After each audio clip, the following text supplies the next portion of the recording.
여호와여 의의 호소를 들으소서. 나의 울부짖음에 주의하소서.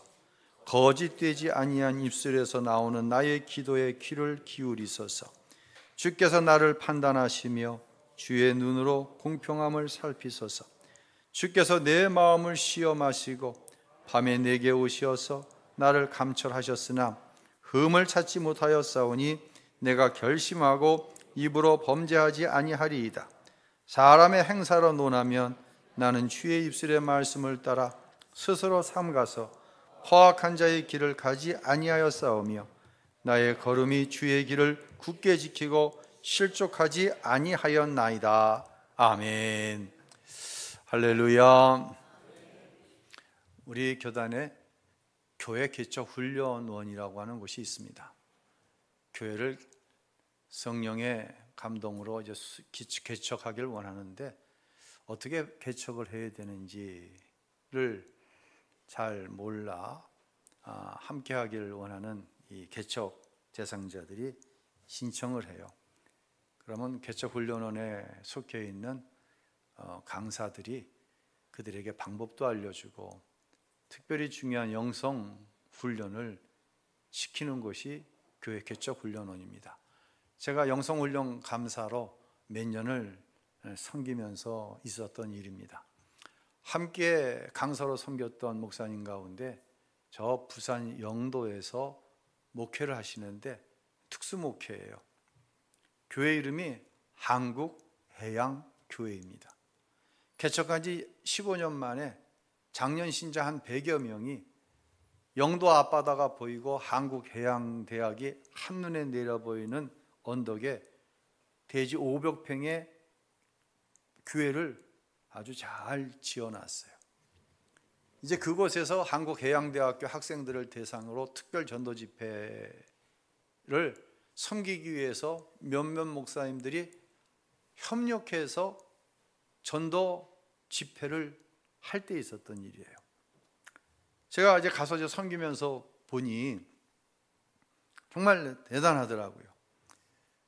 이 해양대학 학생들이 한 달에 30만 원만 교회에다가 내면 첫째 숙소를 제공해줘요. 그러니까 교회 자체를 특별한 목적으로 특별한 설계 가운데 지은 거예요. 그리고 아침 식사를 해줘요. 또 저녁 식사를 해줘요. 한 달에 30만 원에 숙소 제공하고 아침 저녁 주면은 비싼 거예요? 싼 거예요? 싼 건가요? 예. 여러분 하버드 대학 여러분 자녀들이 안 간 거 굉장히 감사하게 생각해야 돼요. 어저께 보니까 월세가 보통 한 400만 원씩 하더라고. 아유, 대도 못 보낼 것 같아. 근데 30만 원이 한 달에 먹여주고 숙소도 주고. 그런데 이 사역을 작년 교인 100명이 하는 거예요. 이게 참 어떻게 100명이 이런 사역을 감당하지? 이 해양대학 학생들이 와서 숙소와 식사를 제공받습니다. 그리고 이제 예배를 참여하는 거예요. 그리고 거기서 제자 양육을 시키는 거예요. 그렇게 졸업을 하면 이 학생들에게 평신도 선교사의 직분을 줘요, 교회에서. 자, 외항선을 한번 타고 나가면 한 보통 1만 톤급인데 6개월에서 한 1년 정도를 배 위에 떠서 가는 거예요. 1만 톤급의 배를 움직이는 사람들이 한 20여 명이 된다고 합니다. 근데 처음에는 주일날 예배를 드리면 이 해양교회에서 훈련받은 해양대학 졸업생 혼자 예배를 드릴 때가 많대요. 근데 20여 명이 한 1년 가까이를 그 공간 안에서 지내다 보면 서로가 이렇게 친밀한 관계가 되잖아요. 친밀한 관계가 되는데 저 사람 안에 뭐가 있는 것 같아. 섬김도 그렇고 말 한마디 한마디가 모든 부분에 대해서 저 사람에게 좀 가까워지고 싶어. 가까이 지내다 보니까 그 안에 누가 계셔? 예수님이 계신 거예요. 복음을 전하게 돼요. 이렇게 해서 처음에는 혼자 예배를 드렸는데 나중에는 이 인원이 점점 늘어난다는 거예요. 이런 사명을 감당하기 위해서 한국해양대학교 학생들을 교회가 섬기는 거예요. 근데 이해가 안 되는 게 어떻게 100명의 교인으로 이 큰 일을 해낼 수 있는가? 담임 목사님께, 김유한 목사님이라고, 목사님 성함이 그런데 목사님께 이제 함께 참여했던 목사님들이 궁금하니까 물어봤어요. 목사님 이런 이야기를 하시더라고요. 그 이야기에 제가 여러분에게 한번 질문을 던지는 거예요. 우린 2023년 정말 최선을 다해서 귀한 사명을 감당했습니다. 교회에서 직분을 받은 성도는 엄격하게 자기 자신에게 수시로 물어봐야 되는 게 있어요. 그 물음의 내용은 이거예요. 나는 현재 내 삶의 상황에서 사명을 해석하는가? 같이 따라해 보실까요? 나는 삶의 상황에서 사명을 해석하는가? 그러면 사명에 감당할 수 있을까요? 뒤집어서 함께 해봅시다. 사명 안에서 삶을 해석하는가? 여러분, 내 삶으로 사명을 해석하면요 답이 안 나와요. 그럴 만한 시간이 없어요. 물질도 없어요. 더구나 사랑으로 섬겨야 되는데 사랑도 없어요. 마음의 여유도 없어요. 하지만 사명 안에서 삶을 해석해내면 달라지는 거예요.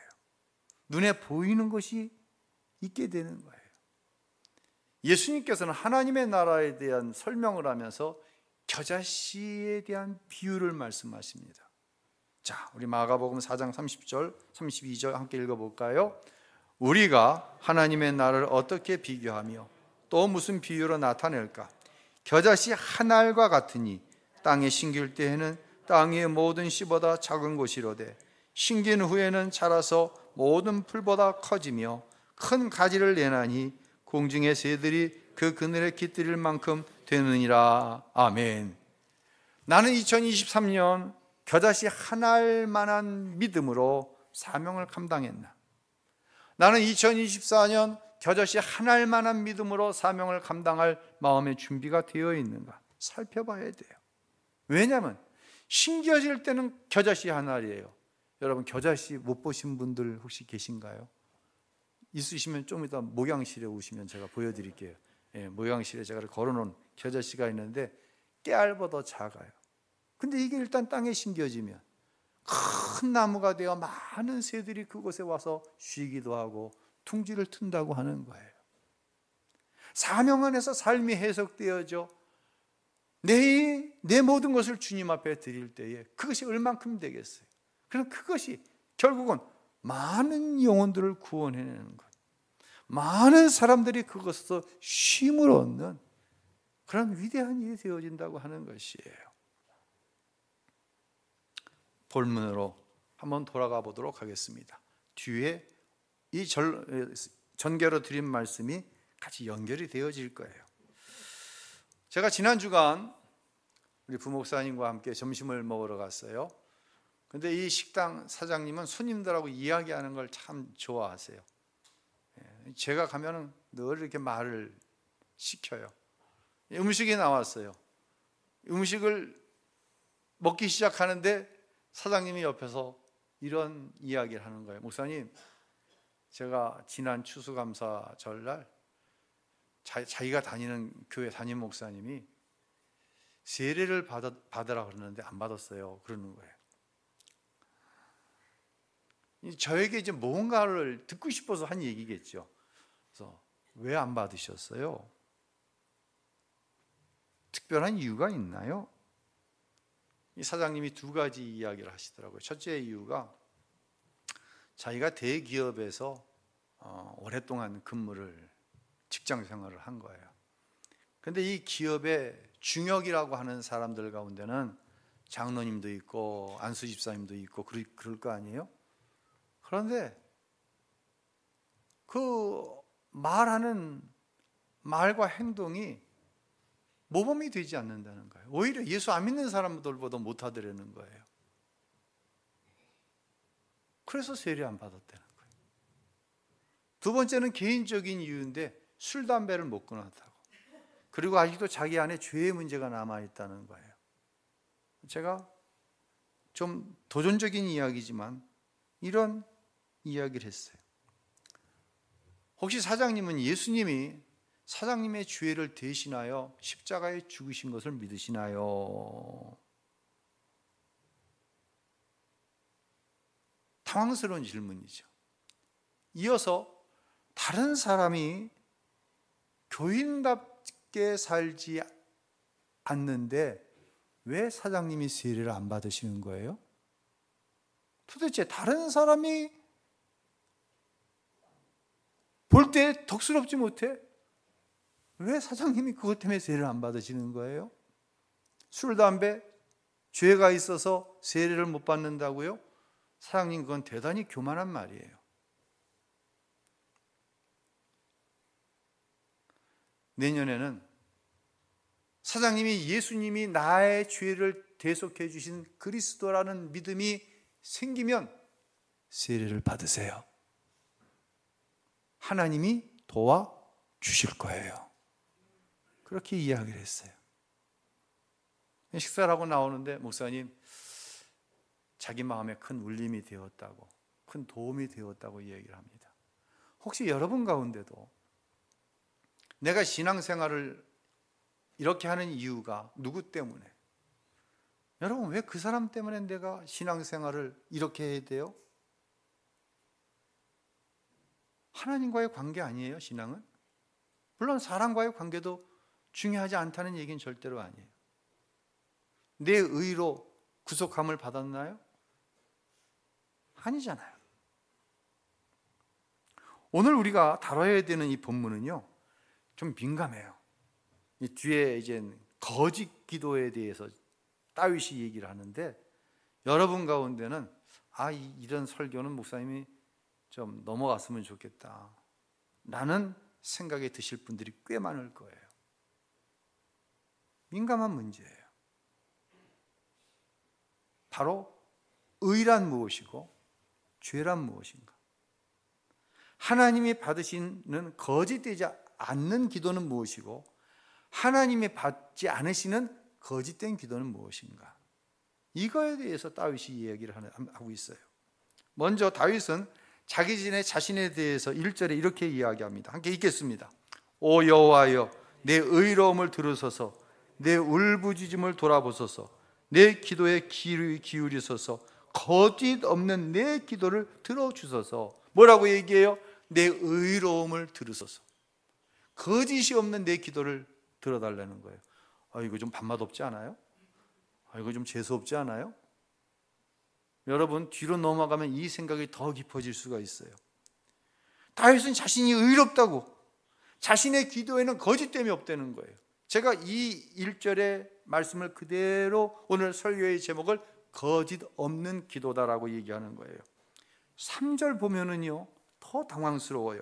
읽겠습니다. 주께서 내 마음을 자세히 살펴보시고 밤에도 나를 살피셨습니다. 나를 시험해 보신다 해도 나는 내 입술로 더 밥맛 없지 않아요? 아니, 내 마음을 하나님이 자세히 살펴보셨어요. 여러분 마음을 자세히 살펴보셨어. 아침부터 밤중까지 살펴보신 거예요. 그리고 나를 시험해 보시는 거예요. 근데 아무 죄를 내 안에서 찾지 못했다는 거예요. 어떻게 생각하세요? 여러분은 다윗처럼 이렇게 고백하실 수 있나요? 도대체 다윗은 어떤 자신감에서, 무엇을 근거로 하는 자신감에서 감찰하시는 거예요? 감찰은 죄를 끄집어내기 위해서 샅샅이 뒤지는 거예요. 하나님이 다윗의 삶을, 마음을 샅샅이 뒤지는데 다윗 스스로가 내 안에는 꺼리낄 것이 없다는 거예요. 만약 이 기도가 하나님이 받으시는 거짓 없는 진실한 기도라고 한다면 저와 여러분은 기도에 자신이 있으신가요? 다윗은 여기서 끝나질 않습니다. 왜 자기의 기도가 거짓 없는 기도인가? 6절로 9절에 이렇게 이야기합니다. 읽겠습니다. 오 하나님이여, 주께서 응답하실 줄 알고 내가 주를 부릅니다. 내게 귀를 기울이시고 내 말을 들으소서. 주를 신뢰하는 사람들을 그 적들에게서 오른손으로 구원하시는 주여, 주의 크고 놀라운 사랑을 보여주소서. 나를 주의 눈동자처럼 지켜주시고 주의 날개 아래 숨기셔서 나를 공격하는 악인들에게서, 나를 둘러싸고 죽이려는 내 적들에게서 나를 지켜주소서. 주를 신뢰하는 사람들을 하나님이 지켜주신다는 거예요. 다른 말로 거짓됨이 없어야지. 2절에 3절의 표현대로 얘기하면 하나님이 아무리 들춰봐도 내 안에 하나님 앞에 꺼리낌이 없는 자들을 하나님께서 이렇게 구원해내신다는 거예요. 나는 죄가 없다, 나는 의롭다, 그래서 하나님께서 내 기도에 응답해 주신다. 하나님은 죄를 미워하시는 줄로 깨달으시길 바랍니다. 하나님은 그 죄 때문에 당신의 독생자 예수를 십자가에 내어 죽이셔야 했습니다. 죄는 이만큼 무거운 거예요. 이만큼 두려운 게 맞아요. 그런데 이 다윗의 기도가 여기서 끝난다고 한다면 좀 답답하지 않아요? 그럼 도대체 예수님의 십자가의 대속의 은혜는 뭐야? 내가 의로워서 기도 응답받고 내가 의로워서 천국 간다고 한다면 예수님의 십자가는 뭐야? 답답하지 않아요? 여기서 우리가 생각해야 될 것은 하나님은 죄를 미워하신다. 그래서 우리의 기도가 거짓 없는 기도여야 된다와 은혜를 연결시켜주는 말씀이 나오더라고요. 저 이 설교를 준비하는데 꽤 곤욕스러웠어요. 5절에 이런 연결 구절이 있어요. 함께 읽어볼까요? 내가 주의 길을 가도록 붙잡아 주셔서 내 발이 미끄러지지 않게 하소서. 다윗은 지금 자기 의의를 자랑하려고 하는 게 아니에요. 다윗은 하나님께서 자기를 죄악으로 넘어지지 않게 하셨다고 하는 이 이야기를 삽입함으로 인하여서 자기의 의가 아닌 하나님의 의롭게 하심을 이야기하는 거예요. 여러분, 우리가요, 이 죄를 말할 때 세상과 다른 기준을 가지고 항상 말할 수 있어야 됩니다. 우리의 죄의 기준은 하나님과의 관계 안에서 사실 설정이 되는 거예요. 십자가의 은혜와 사랑 안에서 이 죄를 봐야 돼요.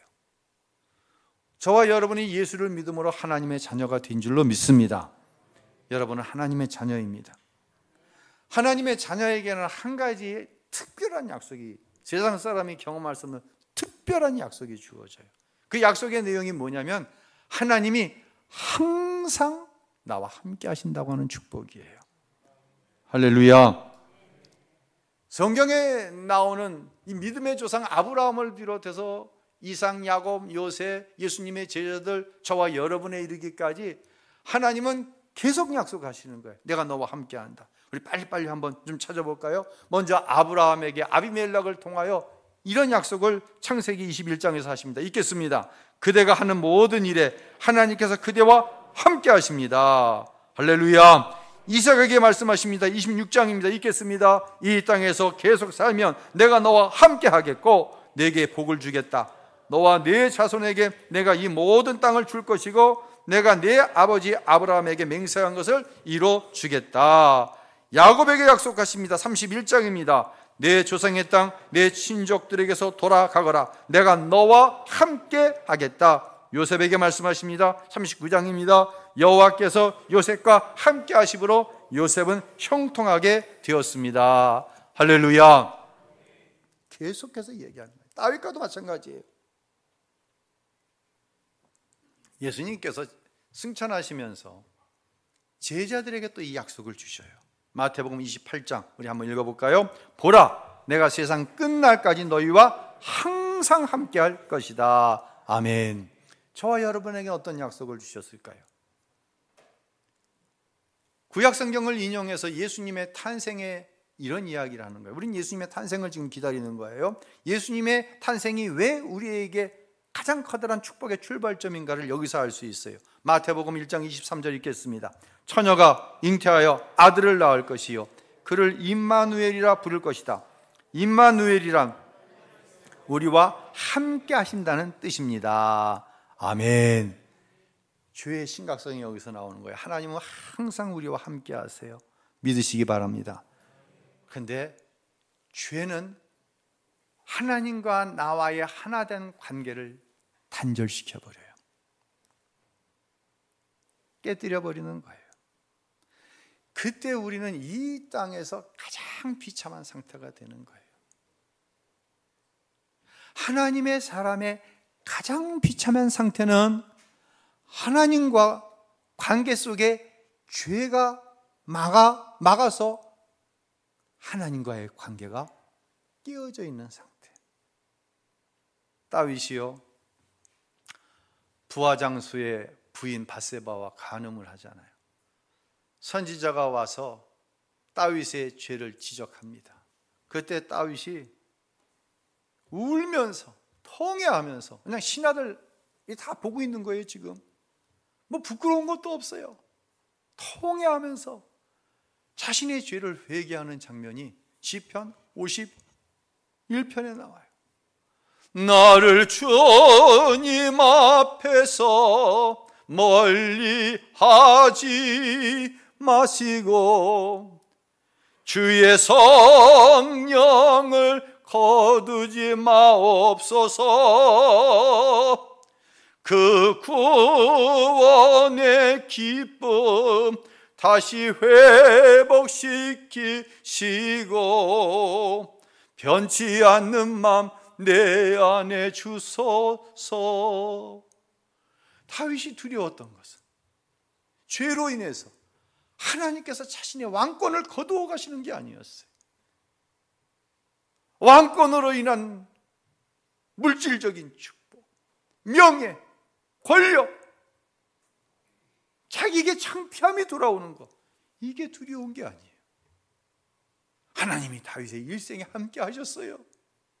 근데 하나님이 성령을 거두어 가시면 하나님과 친밀한 관계가 깨어져 버리는 거예요. 이것이 죄의 결과예요.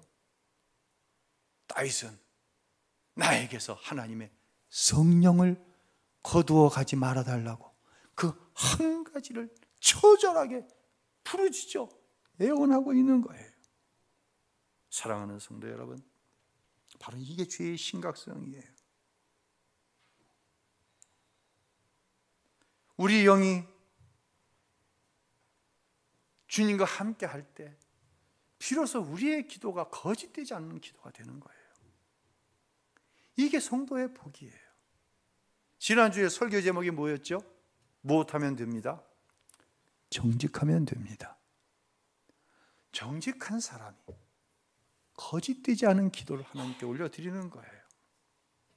반면에 거짓된 기도는 어떤 기도일까요? 예수님께서 요한복음 15장에 이런 우리가 잘 아는 비유의 말씀을 하시죠. 한번 읽어보겠습니다. 나는 포도나무요 너희는 가지다. 그가 내 안에 있고 내가 그 안에 있으면 그 사람은 많은 열매를 맺는다. 나를 떠나서는 너희가 아무것도 할 수 없다. 누구든지 내 안에 있지 않으면 그 사람은 쓸모없는 가지처럼 버려져 말라버린다. 사람이 그런 가지들은 모아다가 불석에 던져 태워버린다. 만일 너희가 내 안에 있고 내 말이 너희 안에 있으면 너희가 원하는 것이 무엇이든지 구하라. 그러면 그대로 이루어질 것이다. 나도 보세요. 여러분, 너희가 아무것도 할 수 없어요. 누구를 떠나서는, 예수님을 떠나서는 아무것도 못하는 거예요. 이게 저주예요. 누구든지 내 안에 있지 않으면 그 사람은 쓸모없는 가지처럼 버림받는 거예요. 하나님께. 이게 저주예요. 이게 심판이에요. 반면에 너희가 내 안에 있고 내 말이 너희 안에 있으면 너희가 원하는 것이 무엇이든지 구하라. 그러면 그대로 이루어지리이다. 할렐루야. 거짓된 기도의 특징은요, 정직하지 못한 거예요. 주님 안에 있지 않으면서 마치 주님 안에 있는 것처럼 종교적 형식만 가지고 하는 기도예요. 그리고 무엇이든지 구하면 하나님께서 주신다? 큰 소리를 칩니다. 여러분, 이건 위선이에요. 이건 거짓말이에요. 이 거짓말에 속으면 안 돼요. 거짓된 기도, 거기에는 무엇을 구하든지 하나님이 주신다? 이건 정직한 자의 기도, 이것은 거짓 없는 자의 기도예요. 구체적으로 다윗은 한 가지의 거짓된 기도의 사례를 14절에서 말씀합니다. 읽겠습니다. 오 여호와여, 주의 손으로 이런 사람들에게서 나를 구하소서. 그들은 자기들의 몫을 다 받고 사는 사람들입니다. 자신들의 배를 채우고 그 자식들도 풍족히 먹이고 남은 재산을 자식들에게 남겨 주었습니다. 제가 보라색으로 4단어를 색을 칠했어요. 2단어는 누구예요? 자기예요. 나머지 2단어는 누구예요? 자식이에요. 무슨 말씀이에요? 있는 그대로예요. 주의 손으로 이런 사람들에게서 나를 구하소서. 즉 거짓된 사람들, 정직하지 못한 사람들에게서 자기를 구해내달라는 거예요. 정직하지 않으면서 거짓되게 구하면서 하나님께서 다 들어주신다, 그런 사람들과 함께하지 않게 해달라는 거예요. 왜냐? 그들은 오직 누구의 목? 자기의 몫을 이 땅에서 다 받고 살아가는 거예요. 정말 두려운 얘기예요. 여러분, 이 땅에서 많은 것 누리며 살아가는 것이요, 그게 복이라고요? 복일 수도 있어요. 그렇지만 왜 나는 이 땅의 모든 것을 다 누리며 살아야 복이라고 생각하나요? 얼마나 교만한 거예요? 도대체 왜 나는 이 땅의 모든 것을 다 누리며 살지 못해서 불평하고 원망하고 하나님이 없는 것처럼 감사하지 못하면서 살아가시나요? 왜 이 땅의 모든 것은 난 당연히 다 누리고 살아야 한다고 하는 교만함으로 가득 차 있나요? 이건 거짓 기도예요.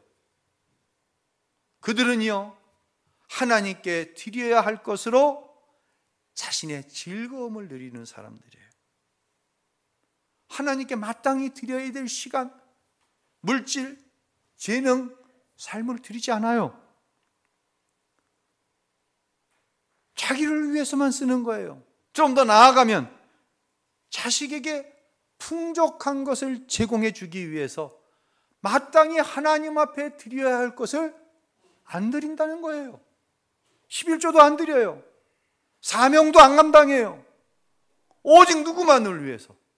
자식만을 위해 사랑하는 사람이라고 다윗은 얘기하는 거예요. 더 넘어가면 무슨 기가 막힌 말을 합니까? 남은 재산을 자식들에게 남겨주었습니다. 오직 삶의 목적이 나 위해서 살고 자식에게 무엇인가를 풍족히 공급해 주다가 어떻게 쓰느니 많이 넘겨 자식에게 주는 것이 그 거짓된 기도를 하는 사람들의 모습이라는 얘기예요. 사랑하는 성도 여러분, 이런 사람이 드리는 기도는요, 거짓 기도예요. 다윗은 15절에 이런 기도를 떳떳하지 않은 기도라고 이야기를 합니다. 15절을 읽겠습니다. 나는 떳떳하게 주의 얼굴을 볼 것입니다. 내가 일어날 때 주를 닮아가는 것으로 만족할 것입니다.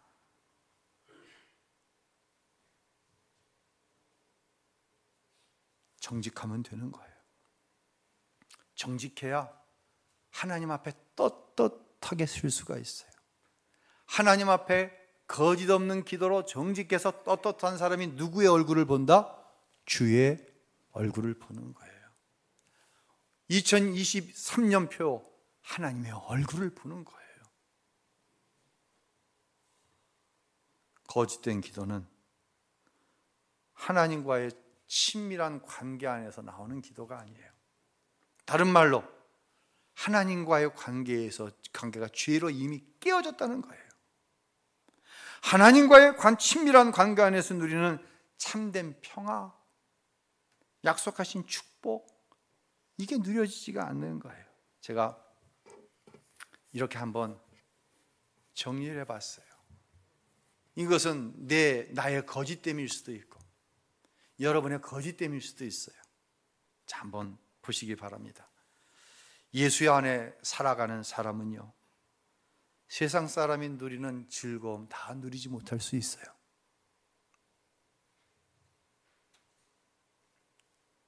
왜요? 주님의 것을 주님께 드리고 하나님 사랑하는 마음으로 하나님 앞에 내 삶을 드리다 보니 세상 사람 누리는 즐거움을 누릴 수 있는 여력이 없는 거예요. 죄송한 이야기지만, 여러분의 기대 밖의 이야기지만, 많은 사명자들이 사명으로 살기 때문에 오히려 이러한 삶을 자처하며 살아가는 거예요. 하나님께 드리는 것만큼 내 삶을 절제해야 되는 거예요. 그럴 수밖에 없어요. 자식에게 집중해서 물질을 공급해주고 싶어요. 남보다 더 공급해주고 싶어요. 그런데 그러지 못할 수밖에 없어요. 모르죠? 여러분 가운데 뭐 연봉이 한 4억, 한 2, 3억 된다 그러면 하나님께도 다 많이 드리고 자식에게도 남 못지않게 풍족하게 공급할 수 있겠죠. 그러나 우리의 현실은 그렇지 못해요. 다윗은 그렇다고 해도 하나님과의 관계, 친밀한 관계 안에서 누리는 그것으로 만족하며 살겠다고 하는 거예요. 나는 떳떳하게 주의 얼굴을 볼 것입니다. 내가 일어날 때 주를 닮아 가는 것으로 만족할 것입니다.